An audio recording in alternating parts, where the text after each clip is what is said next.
महीने में जो अधिक मास पड़ता है उसमें 7 जगह अर्थात 7 तिथियां ऐसी हैं जिस दिन 5 दीप का वर्णन किया गया है हमारे शास्त्रों में। अब बहुत सावधानी से सुनिएगा। पहली है पंचमी तिथि। अधिक मास सावन का जब मेल हो, अधिक मास सावन के महीने में अगर पड़े और पंचमी तिथि आप अगर शुरू की, मतलब आज भी पंचमी है, मान लो आज की पंचमी अगर आप नहीं कर पाए तो अगली जो पंचमी आ जाए अधिक मास के महीने में आप वो भी कर सकते। पंचमी, अष्टमी, एकादशी, प्रदोष, शिवरात्रि, अमावस्या, पूर्णिमा, ये 7 तिथियां हमारे यहाँ सावन के अधिक मास का जो संजोग होता है इसमें ये 7 तिथियां, फिर से बोलो, पंचमी, अष्टमी, एकादशी, प्रदोष, शिवरात्रि, अमावस्या, पूर्णिमा, ये वो तिथियां हैं 7 जिन तिथियों में अगर हम 5 दीप घृत के, घी के 5 दिए अगर अपने दरवाजे के बाहर केवल भगवान की भक्ति के लिए, शिव तत्व की प्राप्ति के लिए, वैसे तो दीप लगाना चाहिए, तुलसी के क्यारे के पास लगा दो, मंदिर में लगा दो, या शिवालय पर लगा दो, या देवालय पर लगा दो।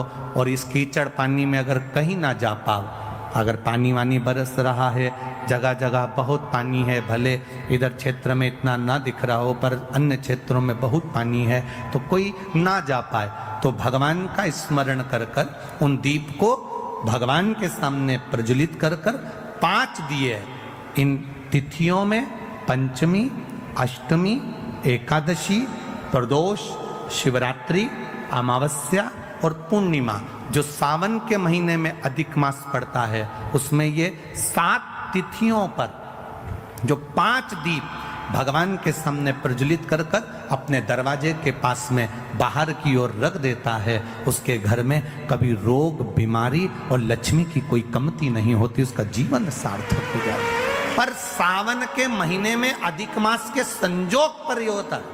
बाकी के समय पर अधिक मास कोई से भी अगर महीने में आ गया, आषाढ़ का आ गया, या कोई महीने में कार्तिक का आ गया अधिक मास, या कोई अन्य महीने में आ गया, तो उसका प्रमाण नहीं है। दरवाजे पर मिर्ची पटक दी, कहाँ हम पड़े हैं? इतने चतुर होने के बाद, इतने विद्वान होने के बाद भी आज भी हम उस भ्रम में पड़े हैं कि किसी ने नींबू काट के पटक दिया, किसी ने मिर्ची काट के पटक दी। अरे तुम्हें दरवाजे पर लिख देना चाहिए, एक नींबू से काम नहीं चलेगा, 12 नींबू एक साथ पटको तो अचार डाल के खा जाऊंगी। किस भ्रम में जी रहे हैं हम? ढोंग और प्रपंच की जिंदगी से बाहर निकलो, भ्रम की जिंदगी से बाहर निकलो। किसी ने नींबू पटक दिया तो दुख हो रहा है, किसी ने मिर्ची पटक दी तो दुख हो रहा है, किसी ने कुछ कह दिया तो दुख हो रहा है, दरवाजे पर कोई सिंदूर पटक गया तो सोचने में आ गया कहां जाऊं, किससे कहूं, दुख हो रहा है। शिव महापुराण की कथा कहती है, मेरा देव अधिदेव महादेव शिवालय में रहता है। शंकर का जो मंदिर होता है उसको मंदिर नहीं कहते, उसको शिवालय कहते हैं। शिवालय मतलब जहां मेरा शंकर रहता है वो शिवालय कहलाता है। शिवालय का मतलब होता है उसमें भूत, प्रेत, डाकनी, पिशाचनी, देवता, देवी, देव, सब कोई, पितृ आदि आदि जितने देव हैं, संसार के 33 कोटि देवी देवता जितने भी हैं, सब देवादिदेव महादेव के पास आते हैं, सब भगवान शंकर के पास आते हैं, सब भगवान शिव के पास आते हैं, सब भगवान की शरणागति में आते हैं। जितने भी देव हैं, जितने देवता, चाहे वो असुर भी हैं, राक्षस भी हैं, कोई भी है, वो शंकर की शरणागति में आ रहा है। तो शिव में निवास कर रहे हैं, शंकर भगवान शिवालय में रह रहे हैं, सब कुछ है वहां, सब विराजमान है वहां पर, कोई खाली, सब बैठे। अब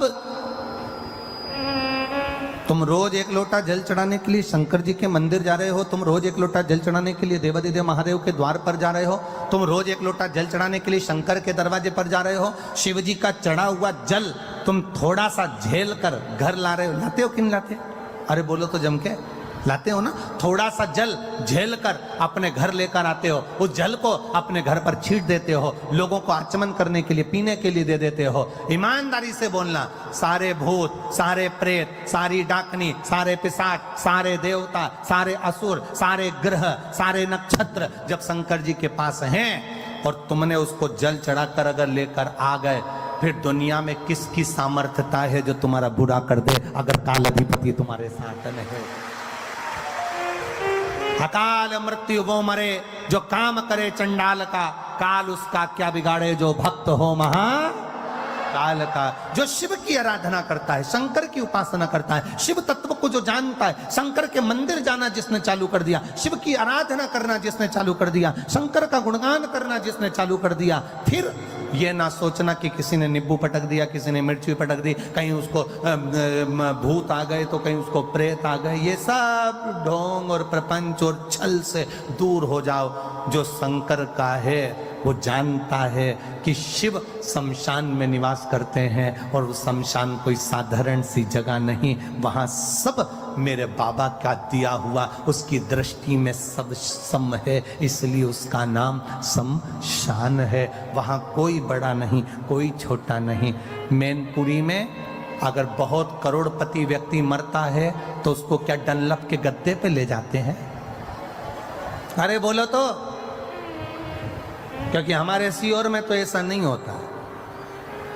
तुम्हारे यहां पर अगर होता हो तो बात दूसरी है। वो करोड़पति व्यक्ति मरा तो क्या उसको डनलप के गद्दे पे ले जाएंगे? करोड़पति व्यक्ति मरा तो उसको अर्थी पर सुला रहे हैं और गर्मी पड़ रही है तो 2-4 एसी के पकड़ कर ले जाएंगे साथ में। करोड़पति व्यक्ति मरा तो क्या उसको चेन, अंगूठी, मोबाइल, पर्स सब देकर भेजेंगे? अगर करोड़पति व्यक्ति मरा तो क्या उसको लैपटॉप देकर भेजेंगे? करोड़पति व्यक्ति मरा तो क्या उसको बादाम खिलाकर भेजेंगे? शिव महापुराण की कथा कहती है शंकर के दरवाजे पर उसका नाम है शमशान। शमशान का मतलब होता है जहां सबकी शान सम है, उसका नाम शमशान है। सब अमीर हो, गरीब हो, सब सम है उसके दरवाजे